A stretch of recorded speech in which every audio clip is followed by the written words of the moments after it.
Well, the most important thing, and this is what I try to detail in the book, the most important reality is that you have got to have a method for change that's founded on the gospel of grace. Legalism doesn't work, moralism doesn't work, guilt trips don't work.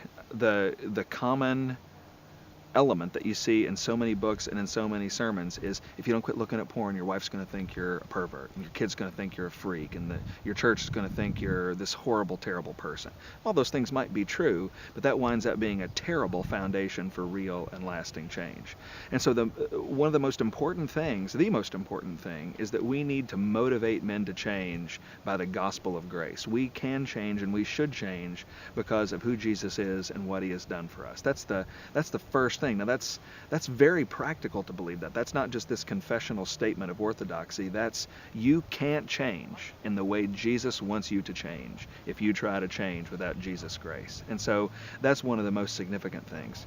Another very significant thing is that men think they're going to change on their own without help. They think, well, I feel really badly, I'm going to pray and ask Jesus for some help, but try to keep this thing covered up, because if my mom finds out, she'll freak. If my church finds out, I'm fired. So I got to keep this quiet. I got to keep this down.